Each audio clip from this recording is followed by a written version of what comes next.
Welcome to Inside the Distance, a combat sports show that's on the clock, discussing all things MMA, breaking down the top 5 fights on the next card, and our favorite UFC DFS plays and recommended UFC wagers. I'm Anthony Busciglio, a.k.a. Bush, and this is Mike, the MadLab Iurato. This is our new show. What's up? We're from the MadLab MMA.com, the premier MMA, DFS, and wagering consultants in the world. As a member, you get full breakdowns with finishing predictions for every fight on the card, MadLab's recommended DraftKings DFS plays, and our best wagers, private members-only podcast, members-only live stream on fight day, where MadLab assists you with lineup construction and recommended wager. No one has made more money than MadLab, and I mean that, over the past 8 years, hitting at a 67% clip, picking winners for UFC. All the links to our site are below with a coupon code for $20 off your first month. Lastly, we're from New Jersey, so we have to shake on this, okay? We'll provide a fun, entertaining, free show every single week and do our best to help you win money on DraftKings and wagering. In return, all we ask, subscribe to the channel, smash the like button, and share this show with any of your friends who like gambling, watching UFC, DFS. Just share the show, and that's it. We shake on it, okay? Now, here's how the show works. We'll have 3 minutes to discuss the topics on the right-hand side, okay, which will be the fights, and 5 minutes for the main event, all right? So the clock starts now. Doesn't start yet. Starts when I hit the button. Hit the... I'm not ready to hit the button. I didn't even get to... You know what I said this whole... You're not supposed to say nothing. I went this. How long was that? Was that 3 minutes? A little longer. Was it? About a minute and a half. Yeah, You so said we I got. couldn't do it in 3 minutes. So we have in this card, we have Derrick Lewis as the main event with Spivak. It's not a good card. It's not a very, very good card. It's a garbage card. It's very late. It's gearing towards the Asian market. There's situations involved with, you obviously have Bellator this weekend, so that coincides with a little bit. But they're putting a card on obviously because of no football. They're taking a break before the Super Bowl. But if you guys are late birds, you guys are night birds, you want to get some action in DFS, there's probably going to be overlay because there's a lot of people that don't know these fighters. You really got to tap into them. Like I said, they're gearing towards the Asian market. When you got a fight like Kinoshita and Fugitt on the main card, you know that there's an issue there. So it's a very late card. I believe it starts at 10 p.m. The main card starts at 10 p.m. West Coast, I think it is. 10 p.m. West Coast time. Prelim start at 7 p.m. West Coast time, which means it starts at 1 a.m. for East Coast. So you're looking at the main event probably not till 3, 4 o'clock in the morning East Coast time. So that's the kind of card it is. I might be set your lineups, fall asleep, and see if you cash, unless you want to stay up. But I'm ready when you are. Start the clock. Ready? 1, 2, go. There we go. All right, first fight on the card, Yusaku, Kinoshita. I'm not going to bullshit you guys. A lot of these fighters, I don't know. It's an Asian market fight. Yusaku, Kinoshita, 6-1, won the Contender Series with a TKO victory. Former Rising fighter. He's got 4 knockouts, 2 subs on his record. Then we got Adam Fugitt. Forget about it. He's the dog at plus 260. He lost his debut to Mike Morales. 7 finishes in his 8 wins. He lost 2 KOs in his last 3 fights. Listen, I don't know much about these guys. I know this is an Asian market card they're putting on. That's why it's on so late. I'm going to go with the favorite without knowing much about it with Yusaku Kinoshita. Mike, what do you think about watching the fight film? Yeah, this is not a card. This is not a fight that I'm really interested in at all. I actually was going to negate this fight. I was going to pull this off. I talked him into just, hey, let's just do 5 fights on this shitty card for practice. You know, I mean, when you look at it, you got 2 southpaws fighting each other, which is kind of, that can be very awkward in a sense. When usually you have a southpaw orthodox. It's not very often where you have 2 southpaw fighters fighting each other. You know, Fugitt's going to have the 77-inch reach advantage. I don't think he has a striking advantage here. I think Kinoshita's going to want to keep this fight on the feet. If you look at strikes absorbed, when you're dealing with a guy who the opposing guy who wants to keep his fight, standing, Fugitt absorbs a lot of punishment. He does not really take shots that well. He doesn't have a very good defensive prowess on the feet. He's serviceable, but he's averaging a little bit over a takedown a fight. I mean, he's well-rounded to an extent, but Kinoshita's definitely going to want to keep this fight on the feet. On a fight like this, where honestly, both of these guys are very raw in material when it comes to film, when it comes to UFC standards. Going with Kinoshita here, you're looking at an Asian market. You're looking at a kid coming off of winning the Contender Series. We know Dana White loves the Contender Series. He loves the Asian market. This is a side that I think he's leaning to and pushing a little bit. So I'm going to go to Kinoshita, and I'm going to go by knockout. How we doing on time? Good. How about DraftKings? 8,800 Kinoshita. Something you want to stay away from the DraftKings perspective. If you really want to get sneaky, there's going to be a lot of overlay, like I said. So they're going to be the guys that are playing are definitely going to go, and they're going to be looking for the guys like the Derrick Lewises, the Spivaks, the names that you know. They're going to probably be veering away from guys like this to an extent. So if you want to get a little bit of an edge and you do think there's knockout potential here, you might want to sneak them into a lineup or two. I don't hate it, but I don't love it. But there is definitely sneaky potential from a tournament angle, not from a cash angle, from a tournament angle. I mean, I know we don't know much about these guys. They're showcasing Asian fighters. Would you even attempt to tie this guy into a parlay? No parlays, nothing. Is Fugitt a live dog? I mean, listen, on a fight like this, it's kind of a flip, but to me, I stay clear from a betting perspective. Yeah, especially that we haven't seen much of these guys. We have no idea what we're going to see. But I'm tending to lean towards the Asian just because it's showcase. Okay? All right. Let's go round 2. All right, another, almost every fighter on this card has an Asian guy except for the last 2, I believe. So we have Doho Choi. He's been around for a little bit. He's the underdog right now, plus 160. Kyle Nelson. Nelson's the dog at plus 160. Choi's a minus 190 favorite. Choi is on a 3-fight losing streak. Not good. He got knocked out by Jordan. He got knocked out by Jeremy Stevens. He lost a decision to Cub Swanson. He is durable, but like I said, he's got to get a victory here. He's going to get a fucking pink slip. And then we got Kyle Nelson, another guy, lost 4 of his last 5. He's better than what his record shows, but he lost 4 of his last 5, right? And he's on a 2-fight losing streak. So I got to say this is a must-win for both guys. I'm going to go with Choi here. Again, showcase Asian market, and he pulls through with the victory after a 3-fight losing streak. Yeah, this is an interesting fight. I got to be honest with you. I mean, when you look at Kyle Nelson, you look at his record, he's dropped, like he said, 4 of the last 5.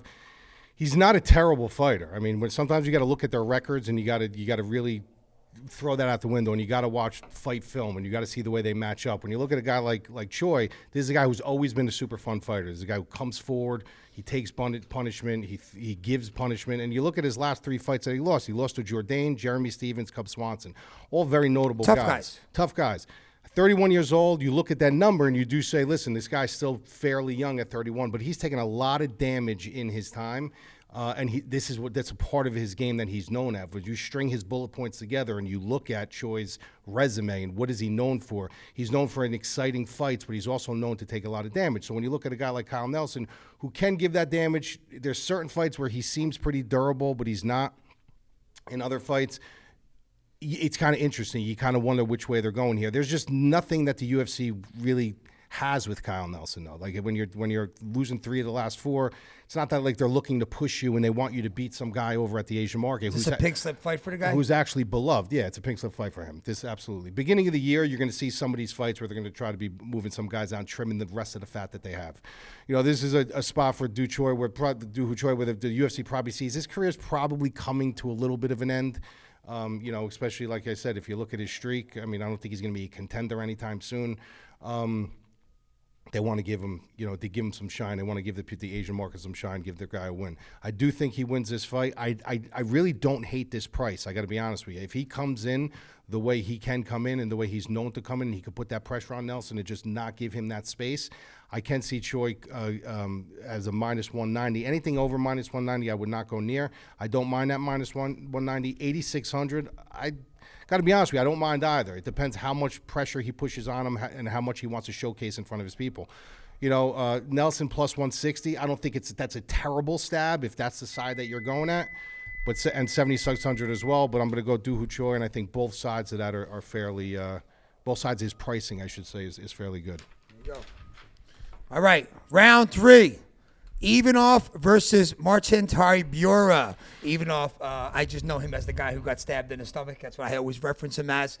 He got, I don't know what it was, like he got stabbed 5 or 6 times in the stomach. Yeah. No, in the heart. in the heart, survived it. He's one of those tough guys who doesn't look like he's in shape at all, but he's tough, he's durable, he could throw. And then Tybura's coming off a huge upset of Romanov. I remember, actually, we faded Romanov on that card. We picked Tybura, yeah. We picked Tybura to win. We faded Romanov. Thank God we did, because everybody had Romanov. He was like the top play on the card. I think he was like 9,600 because he was undefeated at the time in DraftKings. We faded him, worked out in our favor. Tybura's been there. He's tough.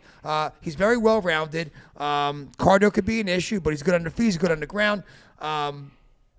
This guy Ivanov has some crazy durability too. Like I said, he has 12 finishes, 6 submissions, 6 knockouts, and but has 7 fights in the UFC, and they all hit the card. So he's just a tough motherfucker.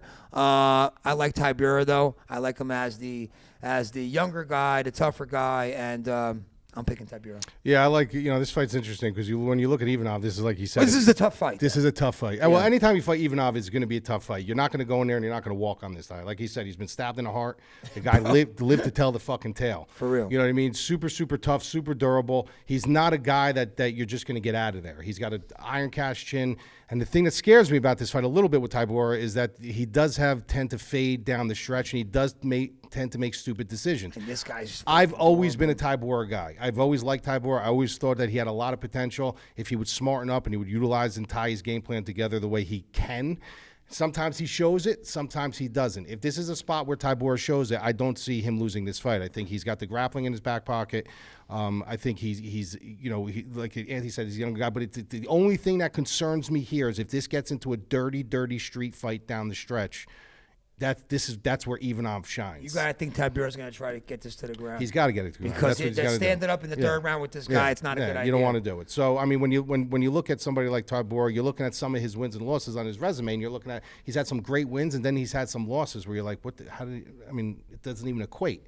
So it really depends what Tybura shows up. However, I do like minus 135 on Tybura. I think that's a good price on him, especially on the card where you're not getting a lot of value and everything's kind of juiced all over the board. I think this is one of the spots that you can target. Either way you go. If you think Ivanov, then you got a price there. But for me, I think minus 135 on Tybura is good. I do think Tybura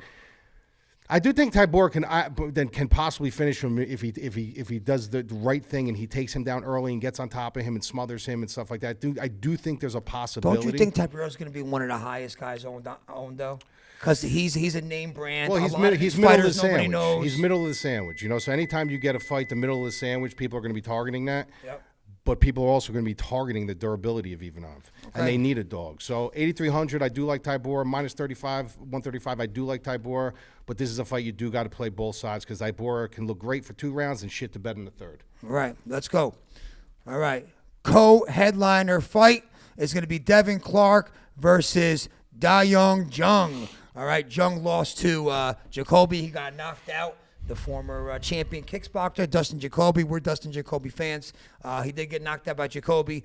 We picked Jacoby to win, and we put a bet on Jacoby on that night. And he was on a 2-fight winning streak. He had beat Kennedy. We beat William Knight. He's got big power. Again, he's on a 1-fight losing streak, looking to bounce back. He's a minus 240 favorite. Devin Clark lost 3 of his last 4. He tends to hit the card a lot. He's a decision rider. He's got good wrestling. He makes a lot of poor decisions. I think this would be a big bounce back fight for Jung. The UFC likes Jung. I think Jung wins this fight. I think he wins by decision. Yeah, I think the same thing. I mean, when you look at this, you look at someone like Devin Clark. This is a guy that you want to roster in DraftKings whenever he's on the card because you never know what he's going to give you. He's got very powerful lower body. He's got good wrestling. He's shown. I mean, he's had his teeth collapsed in. The guy just keeps fighting. So the guy's going to fight for your money if you like that side of it. And even if you're looking for some value, Clark is live in a lot of his fights. Well, when you look at somebody like Jung, this is a guy who, honestly, if he really ties, and he's a big dude, if he really ties it together, Clark is known to make very dumb decisions. Clark is known to leave his blueprint, even if something is working. He could literally ride and rinse and repeat you for one entire round, and then instead of sticking to that game plan in round 2, this guy will change up his game plan, and it won't even look like the same fighter. He's known to do that throughout the landscape of his career. I just think if Jung stays long and Jung can literally just pick him apart at range, I think that what's going to happen is Clark's going to continue to try to shoot, pin him up against the cage, maybe have a takedown or two, but probably going to fail, have some failed most attempts without or get stung coming in. Like I said, you got to really look into this narrative a little bit. I don't look into narratives a lot, but you always got to look into that narrative of the Asian market a little bit. And even though Clark is kind of a mainstay in the UFC, he's really not going anywhere. He's really not going anywhere. So they really gain no value in some of these matchups with some of these Asian guys losing when they're trying to build that market. So it's a fight that I can see. I wouldn't be shocked in any way, shape, or form if Clark ends up tying some wrestling, chain wrestling, pinning him up, making it dirty, making it greasy, not giving him that space. Wouldn't be shocked at all. I don't like the price minus 240. I would completely stay away from that. The 8,700 does scare me a little bit too. I think from a DraftKings and a wagering perspective, I think there's more value on the other side. But it's a fight I'm not going near because I am fairly confident that Jung wins. I'm just not willing to lay that juice on it. Yeah, I agree with you. I don't even mind him at minus 240 myself personally. I think he's going to win this fight easily. We say that about Clark all the time, though. Like, it's like sometimes he comes in and you're like, he should win this fight, and then he shits the bed. Then sometimes you think he's going to get fucking destroyed. And you never know what Devin Clark you're going to get. You just don't know what you're going to get. Yeah. So, it's just a fight for me. If you're asking me where the value is on the Clark side, but I'm not willing to go near it. All right. You know how to do the 5 minutes? No, we'll just go ahead. We'll just go over it. All right, we'll go over 2 minutes. All right, main event, Derrick Lewis, the Black Beast versus Serghei Spivak. We all know the drill with Derrick Lewis. We actually got a few minutes to breathe on this one. We got 5 minutes instead. Okay. Derrick Lewis, the knockout power. We've seen it over the years, time and time again. But this is not that Derrick Lewis no more, man. This is the new Derrick Lewis. This is the Derrick Lewis who's tired. He used to even attempt to try some other things than just to wait for the big shot. I feel like all he does now is wait and wait and wait. And he's lost his chin now, too, man. It seems like when he gets popped, he goes down. Tiavasa knocked him out. Pavichev really fucking did him dirty.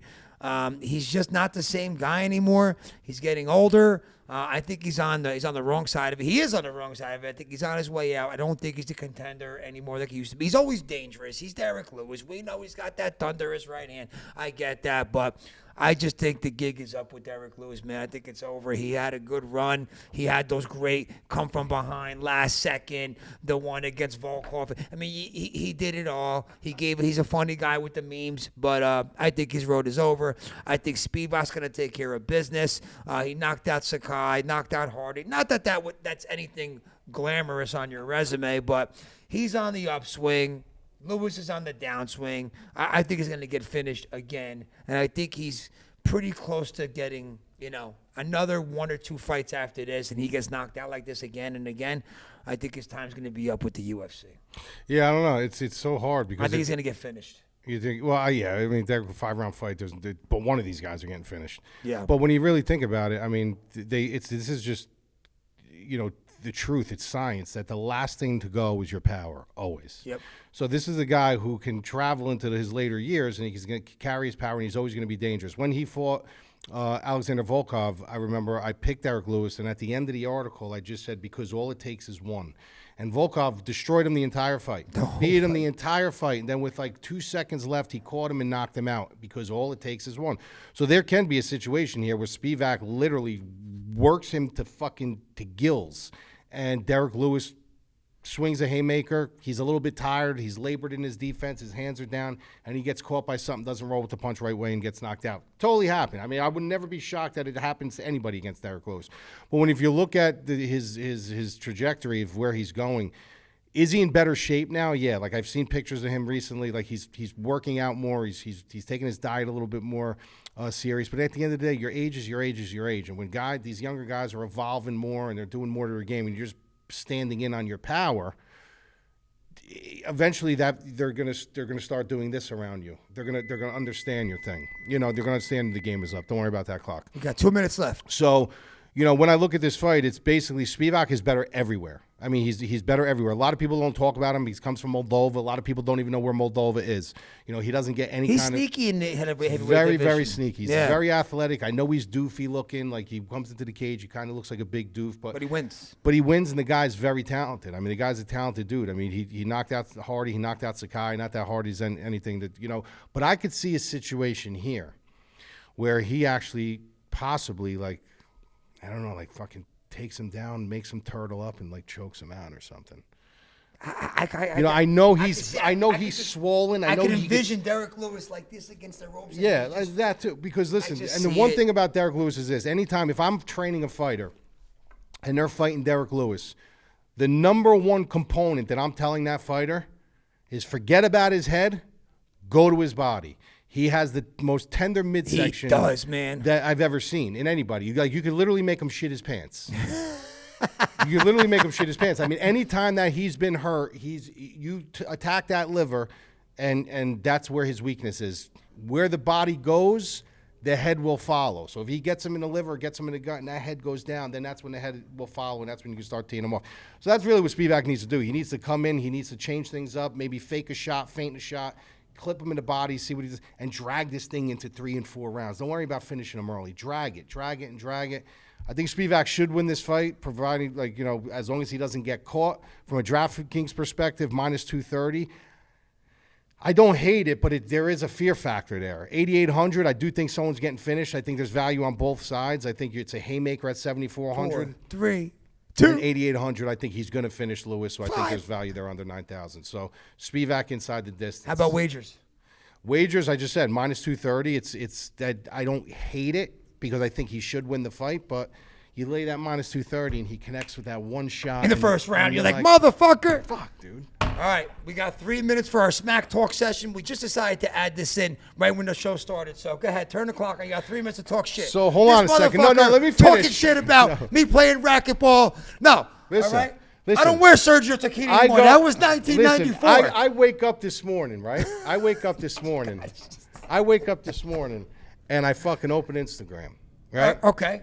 Shut up. You know what I'm going to say. God. And I see a fucking picture. He's that guy. He sees a finely tuned athletic machine. Bravo, man. Okay? Hey, I didn't know you was like that. Okay? Bro, he's that guy, A finely tuned athletic machine is what he sees. He's that guy, though. I have to open up my eyes 4 in in the the morning. fucking morning, I'm up at the fucking gym working out while MadLab's fucking dreaming about Derrick Lewis. Listen. Okay? Listen, hold on. I got to wake up in the morning. And the first thing I open, like, I don't see nothing about fucking Nona Pia or nothing. I got to see a picture of him in the bathroom like this. Hey, man, that's hard work. I literally took my phone. I just threw it on my bed. I was like, my best friend is that guy.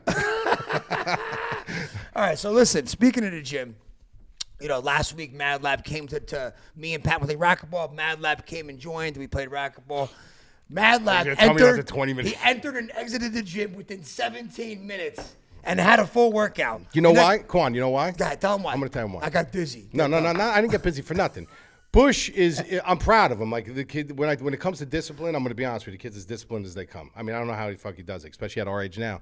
You know, but I will say this in my defense, and you can't lie about this. I've been doing this for fucking 15 years longer than you. Okay. What does that have to do with anything? I'm tired. All I need to maintain at this point. Maintain. Listen. You don't have to work hard no more. No. But I don't care about it like he does anymore. I go there. I work. Like, last night I went to the gym. No, it is. Right? It is. I go to the gym now. I don't go to the gym anymore to be like, I want to look like, I could just go to the gym to maintain, bro. Like, I'm big enough. I don't want to get any bigger. You know? I don't, this sounds like MadLab. Does it sound like MadLab? I don't want to get any. Why do you want to get any bigger? Why do I'm 250 pounds. in In college, right? And I would make an excuse when I was pledging. The brothers would say, excuses are tools for the weak and feeble. Those who use them build walls of nothingness. I don't want to look like a 270-pound musclehead. I'm 250 right now. What do you want to be? That's it. I'm good. 250. You good? Yeah. How's the abs? I never had them. I never had them. I've never had abs. Never had abs. I've always, but I'll get under a bench and do 500 right now. All right, listen, we got 20 seconds left. Don't forget, next Saturday, February 11th, the day before Super Bowl, He is wears that fucking Makhachev hat. Volkanovski. He wears that hat and he knows I want it. That's why he wears Makhachev it. Volkanovski is going to be at 11. That's okay? the That's thing. going to be the real debut of the show. I Guys, can't fucking wait I'm for gonna that. post a picture on our Instagram. Hey, is this McGregor, Nick Diaz thing real that I saw? I mean, Chandler McGregor? Who knows? UFC 268 or something like that? Who knows? Okay, we have two last things. We got Christine's dog pick of the week. And last but not least, let me remind you one more time. We're from the MadLab, MMA.com, the premier MMA, DFS, and wagering consultants in the world. Consultants. You can find the links to our stuff below in the description. You'll see a promo code for watching the show to get your first $20 off your first month. Come join us. We know this card's a little lackluster, but after this, there's some mega cards coming up. Hope you like the show, and we'll see you next week.